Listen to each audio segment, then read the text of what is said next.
Hey guys, what's up? Welcome to a little game called Card Hunters. I found this game probably 2 or 3 weeks ago. As you can see, I've actually already cleared the entire campaign, or at least what's available. But there are, as you can notice here, little quests. So that's what I'm going to be taking you through. They're called quests, but they're like challenges, I guess. And I'm gonna do the level 1 missions again. It's just to take you through the game to see the basics and stuff. Um, and yeah, it's a really fun game. So it's kind of like Dungeons and Dragons, and your equipment, instead of giving you like stats or whatever, it actually gives you cards to use. So you'll see as we go. So we're gonna go to the very first mission. It's actually nice. Like I said, I've already completed all these missions, but every day they actually reset and let you play them again. Um, and as you can see here, I have a level 18. I'm going to be using an all priest party because basically there are almost. It seems that almost every campaign has a challenge where you start your party at level 1. So I basically want to have 3 priests so that I can just like sit there and heal for a while, so that I don't like get instantly destroyed. Um, yeah, so like I said, it's like Dungeons and Dragons. So you have your little, modules, and it tells you all the stuff, and there's a GM and everything, and there's storyline the first time you go through it. So unfortunately, we're not going to be seeing that storyline because I've already completed everything. Um, but yeah, so here are my characters. I need to equip them.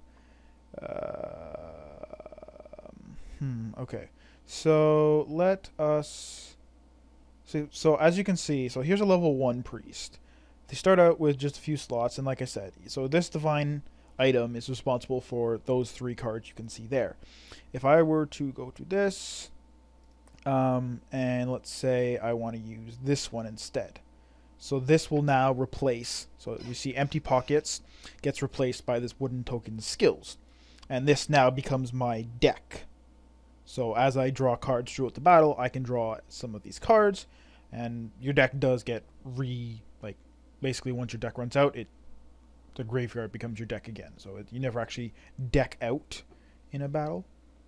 Um, but yeah, and then as you level up, not only will you gain equipment slots, but you also gain power tokens, as you can see there. See that little orange ball? There's those are the major power tokens. There's minor ones, blue. So basically, as you level up, you gain up to, I think it's 10 or maybe 8 power tokens, and then after a while, 4 of them will turn into major power tokens.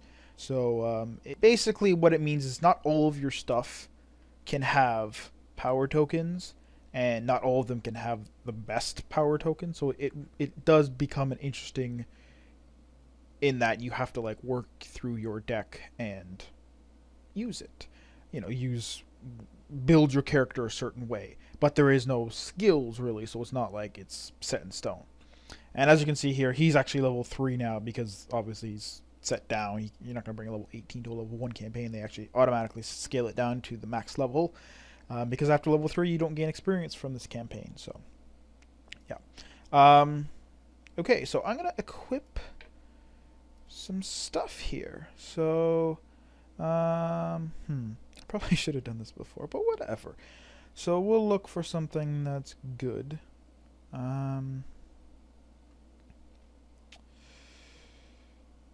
Okay, so I'm gonna start this guy, and I'm gonna basically give him the best that I can. And then my other guys. So yeah, so once I get to here, because I sorted it by power tokens, once I get to here, I can't use any of this equipment because I don't have any. So let's go. Drain, no. Let's go Mass Frenzy. That's a good card. So as you can see, the titles on the cards are sort of the like rarity of the card. So black is like most basic, but the outline of the card. So actually, I can show you here. So if it's black border on the title, that means it's the most basic. Then there's like paper. Then there's bronze. Then there's silver. And then you get there's gold. And then after that, it's like a green. I have some stuff with. So here you can see some of my higher ranked items. Do I have anything? Anything like green? I know I will for this divine skills. The shining ray. Here we go. Healing rays. So there you can see it's green, and then after that is purple. But those are like almighty cards, and they're like really, really strong. And I actually don't have equipment that has any. I don't think I have any. Yeah, so those are the cards, but then of course there's the items have titles, their own titles. So red is legendary, those are the best, and there's epic for orange, purple is rare, blue is no, blue is rare. Sorry, there's no purple. Green is like uncommon, and then there's common. But not like some common weapons like I actually like to use, like, this is a common weapon, but I have 3 of them because I like them. Oh no, wait, sorry, not this one. This one. This one is nice. Like, as you can see, it has 3 gold cards, and they're all strong. 14 damage is high. So it's nice that you don't need all, whereas like something like this is a legendary item, I actually don't even use it. So it's nice. It's just like a lot of cards coming up will have, bad cards with them. So like I said, so not only do the titles have the rarity, but the card type. So red is attacks, blue is move, armor blocks are green, armor is gray, and then black is like a disadvantage card. So some equipment will actually come with cards that make you slightly worse in exchange for having better cards. So it's not all, you have to balance the benefits with the risks. And then something like this where you have double cards, right? So it's blue and green, so it's move and block. So you can use it as a move card, it'll move 3 spaces, and you can use it as a block, and it'll, do its effect if you roll the correct number. So anyways, I'm kind of going a little too deep into it without actually showing you anything. So let's get these guys equipped real quick so I can stop staring at the screen.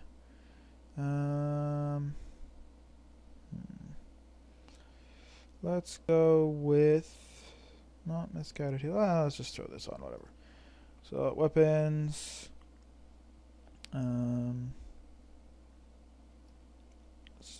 Can't do that actually. I don't know if I'll have enough weapons for everyone. Yeah, I will. Okay. There. Whatever. I only have 4 weapons. Just put on whatever. Shield. Let's go with. So yeah, as you can see, there's a lot of equipment. So like you can really easily sort of set up for the mission you're doing, and that'll actually, no, I want to use this because this is actually what I use regularly. Then what else is there? What can I use? I'll just use this because I have 3 of them, and that'll be easy to say. Although actually they don't even have slots probably, so that's fine. This, and then dwarf skill, or healer skill, sorry, priest skill. Where is a good one? Whatever, just use this. Okay, weapons, give him this, and boots, give him just this, because, yeah, might as well. Okay, I don't think I have a choice. Nope, I have to use this one, so that's fine. Because I don't have any others. And then again, let's just use this. So as I said, you can see their decks. He actually has a much bigger deck because he's a higher level and has all his equipment slots. So obviously it is more efficient to use level 18s even though they get scaled down. But I just got these characters so I could show you guys the game. So that was like 10 minutes of me rambling, but I think most people who watch my videos like me rambling since I always do that.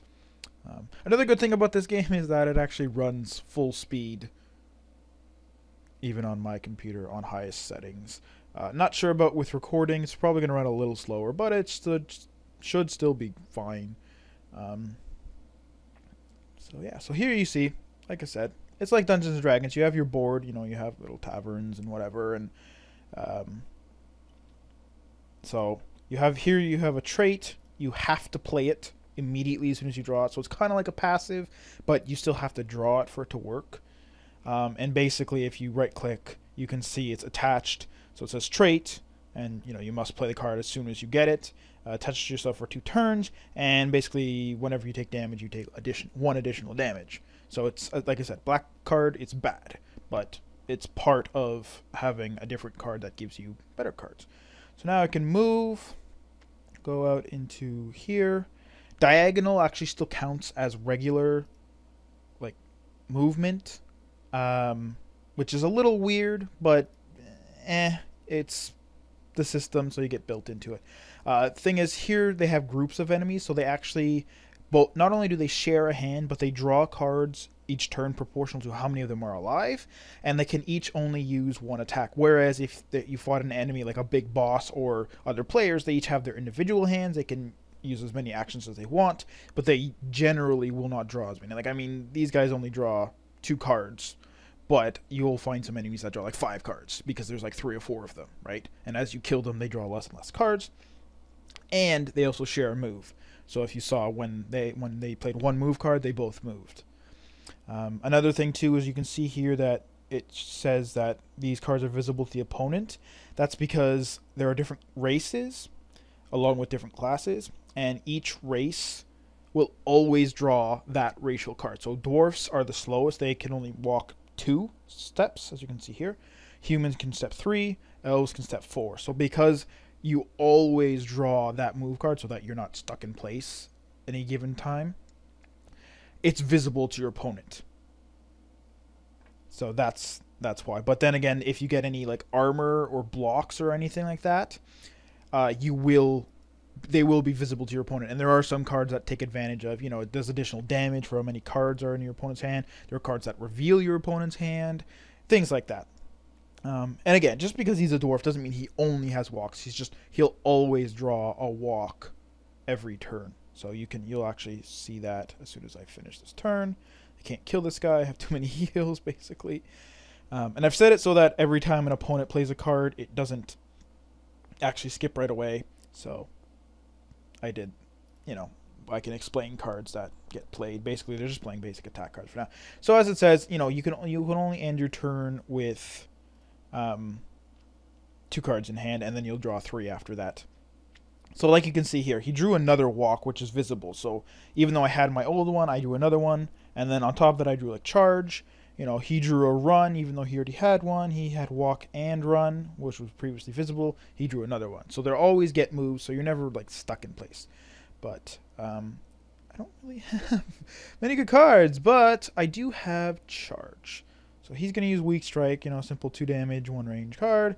I'm just going to kind of walk back here and charge right at him, which is a cool card. And basically it does what you would expect. You charge in a single direction, and if there's anyone at the end of that charge, friend or foe, they take 1 damage for each step moved. So it's as simple as that. So there's a very basic battle. I got a lot of healing. I wasn't really hoping to get that much healing, but that's a problem. But you know what? Like I said, I'm building this deck so that doesn't, you know, I can do those 1 HP challenges. So chest, I got just a random common treasure, which are items you literally sell. Like I have a legendary treasure, does nothing, you can't equip it, but sells for 1,000 gold. So that's why you do it. So that was the first mission. Again, these are just mainly tutorials. That's why there's no quests associated with them, which you get from beating the campaign regularly. So yeah, so let's just go ahead and if you want, you can read them. Like I said, there's a storyline. It's actually really funny. I do suggest you play this game on your own to see the dialogue, because it is part of what I really like about this game. It's very nerdy, you know, like uh, just a guy, basically the main character. Well, you're the main character, but your main character friend is Gary. He's learned to be a GM. His brother's an expert GM, and he kind of like gives him a hard time.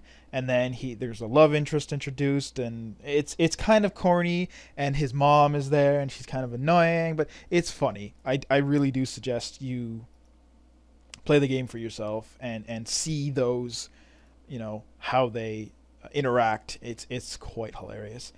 So I got one of my favorite cards here, Mass Frenzy, which basically everyone on your, like, there's a card called Frenzy, which I probably have in one of my other decks, but yeah, all my allies, including myself, which Frenzy only targets one other ally, they do +3 with their melee attacks for 2 turns. So yeah, so I'll play Mass Frenzy, attaches to everyone.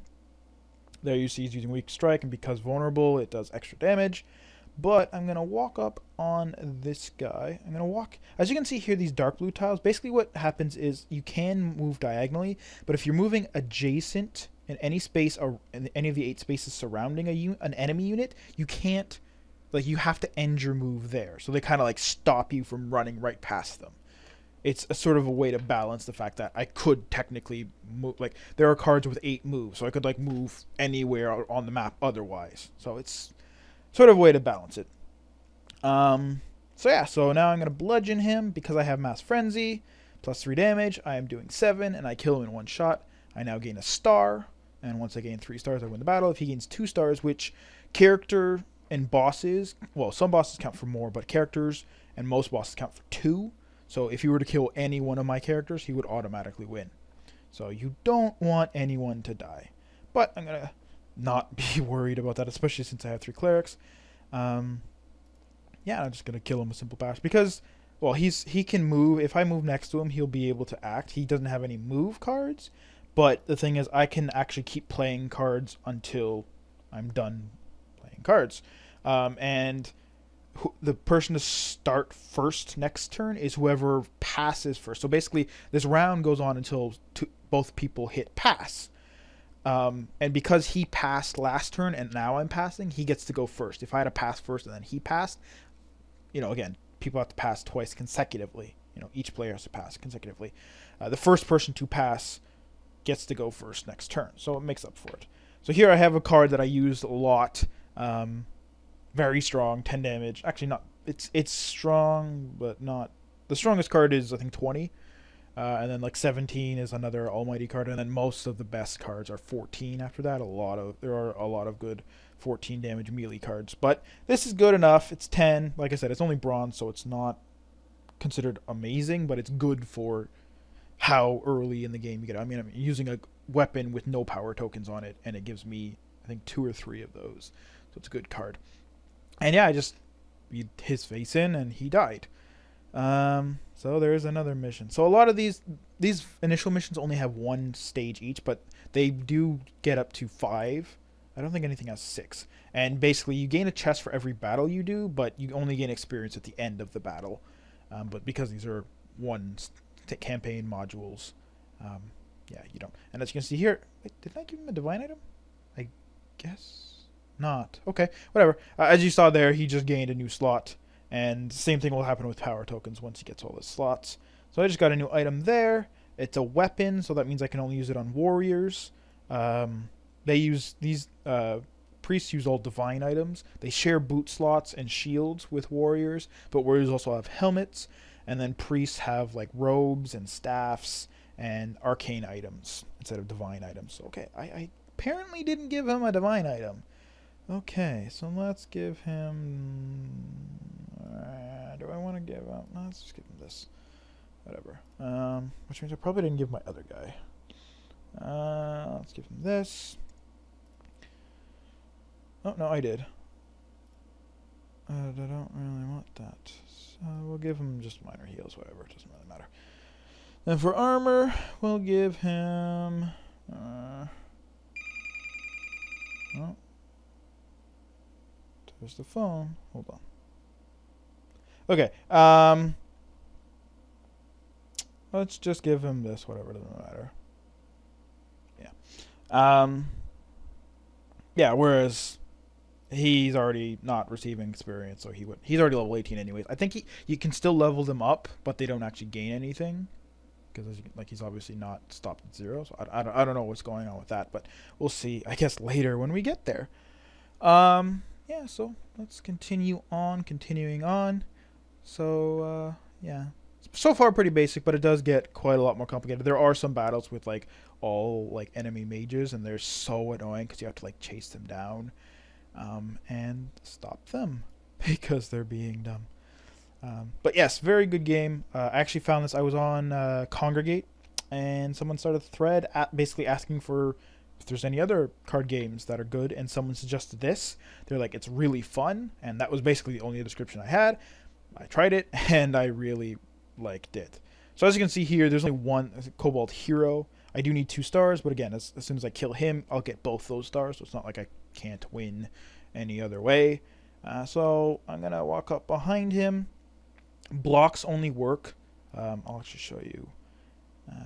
You can see here, I'm getting a block. It's an unreliable block, so obviously you have to roll a 6 for it. But as you can see here, this shows my line of sight, so I can only target things in any of those highlighted squares.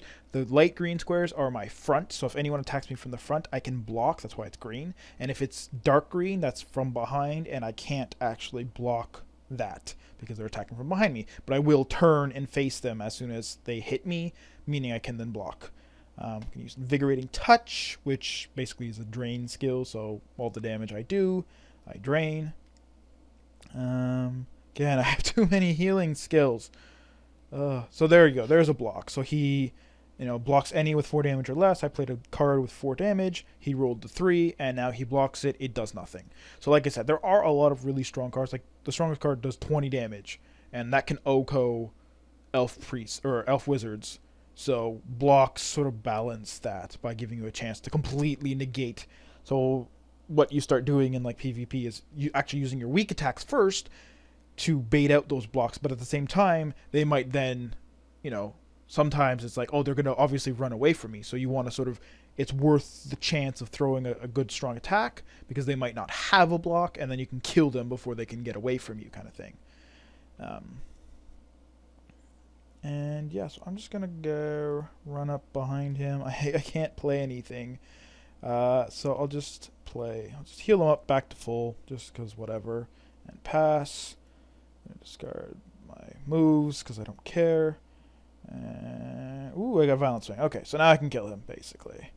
Unless he has another block. So actually I'm going to do what I suggested. So there you see, he has a block, but it actually wouldn't block Violent Swing because it does 10. But, that's fine. We'll just play it and knock him out. And there you see, we get 1 star for killing him and 1 star for it being a boss or whatever, Cobalt Hero. And yeah, there are other victory conditions, so don't worry, it's not all just killing, because in PvP that could basically mean people just keep running around forever. But there are basically victory locations, so if you're standing in the victory location and your opponent's just like trying to run away from you, then it's like basically you're forcing them to come to you. And I've won games by doing that. Basically just like sit in the victory location. If they don't want to come fight me, then that's fine. So yeah. Open chest, get item. Again, there's a lot of different items, and they just unlock. They give different sets of cards, and that's how you build your strategy. Obviously, these basic cards are really bad and don't give much cool cards because they're all like level 1 items. But level 18 items will be much stronger and have much better cards. Actually, I can show you. Yeah, like I've already shown you. They generally have pretty much mostly gold and silver cards with the occasional green card or whatever. So these are all high level items. You can see it's all mostly silver, and these items are too similar, right? Perplexing Ray ×2 and Firewall, and this one has Smoke Bomb instead. So if you want Perplexing Rays, these are the items you want, and if you want Smoke Bomb or Firewall, you use that, right? But it's you use what's appropriate for the situation.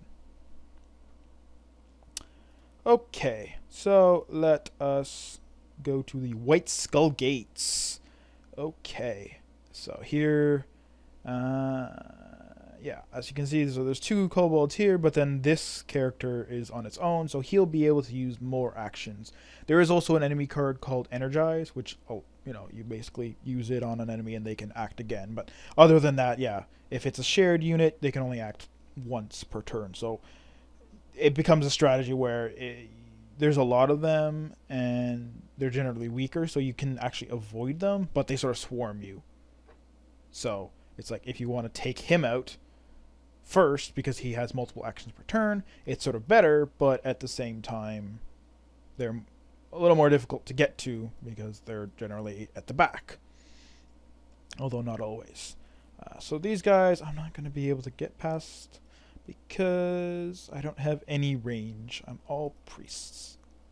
And he's actually going to hide. So even if I had a range skill, I couldn't hit him because of line of sight. So, like I said, I really like this game. It's really sort of well thought out and interesting. So, yeah, weak strike. So there's armor for the first time you see. Basically, you just roll. If you get a 4+, you get it 2 armor, and keep just means it goes back in your hand. Some armor basically breaks on use. There's also auras that basically, those are sort of, I guess, the closest to passive skills. Basically, what they do is they're in your hand and they have effect, but they count as armor, so that's the way they get removed. So it's like an aura, right? So they have armor but no keep. So if you hit them and the armor procs, yeah, it's armor, but it gets discarded from your hand and you no longer get the passive effect. So it's kind of, that's like the downside. Or else you could just keep it in your hand forever, and the passive effects are actually really good. So I obviously prefer, it's like the armor is like just 1 or sometimes 2, just, but you lose the effect. So it's like, that's how it's an aura or whatever. So you're like breaking it, right, by hitting them essentially. So yeah, there's a lot of good stuff in this game. As far as I can see, this was released this year, I think in January or maybe like late last year. And it's not really beta anymore, so I think it's considered, it might still be in beta. Games nowadays stay in beta for years.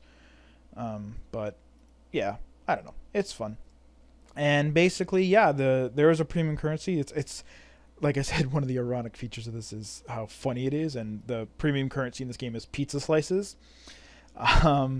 Yeah, with that you can buy like costumes, you can buy like items and stuff, but you're not precluded to the best items. It just gives you better chances at them. You can just literally play for free and get legendary items like I've shown you.